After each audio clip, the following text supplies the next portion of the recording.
Hey there everyone, and welcome to my channel. It is Karen here with you today. Today I'm going to share with you a page that I've created in my Smaller Dilutions journal using some images from Michelle Grant Designs. If you're interested in Michelle's printables, I'll put a link down in the description box for you. Now I've actually printed mine onto tissue paper. There should be a link up towards the top of the page where you can see how I've actually done that in a separate video. But in the meantime, I'm just ripping out a few elements and I'm gluing them down with some liquid gel medium. It's just a runnier gel medium. I decided to use the runnier one because I have this on tissue, and if I was to use the thicker glue it would be harder to spread and I'd have more chance of ripping it, and I didn't want to rip it. So now that I've got all my bits glued down, I'm going to start painting, and I've got my Dr. Phil Martin's Bombay inks. Sorry, I couldn't think what they were called, but these are a permanent ink, so it's like a permanent watercolor, so they're really cool. So I've just put some into my palette and I've put a little bit of water in the wells there as well, and I was going to leave her face blank, but then I decided to go over the top of it, and then I've just wiped the excess off just to lighten it up over her head and the flower crown there. I'm just adding in a little bit more colour into the background just to brighten it up a little bit more before I move on to my next part, which is I have these stamps here from Acrylic, and I'm just going to stamp some of this flowery one around the edges. It's really pretty. And I've got this other little one which is just a little texty word also from Acrylic, so I'll just put that around, and I'm going to go grab a script stamp, and this is just a little one from Paper Artsy, and the ink that I'm using is the Versamark Claire in the Nocturnal Black. I think that's what it is. And before I move on, I'm just going to make sure that my ink is completely dry so that I don't end up smudging it. So that's what the heat gun was there for. And you may have noticed it was a new heat gun. So now I've got out my Seth Apter ices and a palette knife, and I'm going to intensify these yellows and greens in my page a little bit more just by smearing it over with my palette knife. You can see me doing it there. Now I have dried each colour in between before adding into the next one.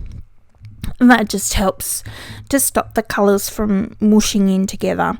I've also got this pretty gold. I was going to smear it on, and then I decided I would get my fingers in there and spread it out a little bit more. So that's what I've done there. So once that's all nice and dry, I've got out my very favourite pan pastels. My favourite thing ever because it's so easy to do faces.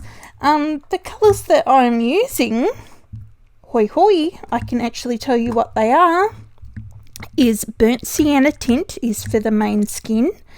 I've got Burnt Sienna Extra Dark for some shadows around the outside of her face, and the one that I just put on her cheeks was called Red Iron Oxide Tint. So there you go. Now I'm going to add a little bit of colour into her eyes with some Inktense pencils and a little paintbrush there, and onto her lips. And yeah, I did, I only added a tiny little bit so you can hardly see it, but I'm going to add some more in a little bit. So, but in the meantime, it's like, well, gee, she needs some hair. So she's got blue turquoisey hair, which matches in with the greens and the yellows that it's already in my background there. So I thought it looked really cool.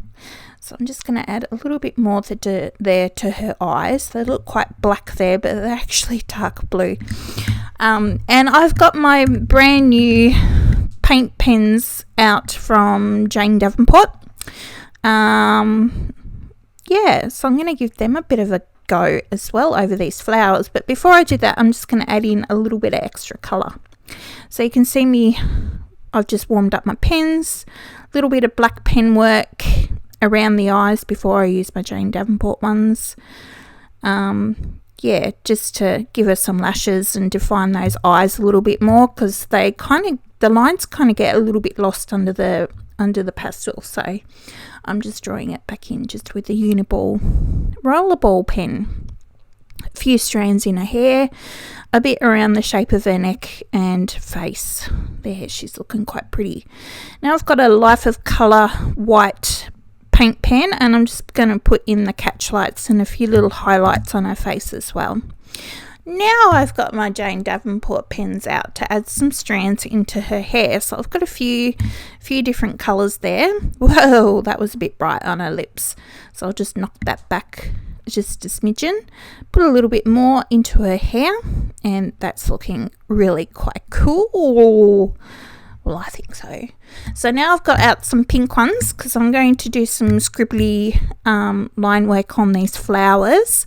And I'm going to use a couple of different pink ones. So that's what I'm doing there. And I'm going to dry them off before I add the next one in, just so that my colours don't kind of run in together. Yeah, because I really didn't want them to do that. And I've grabbed out a green one here. I'm just getting that to go, starting it off. And I'm going to draw some little green leaves. There we go. That's looking pretty cool.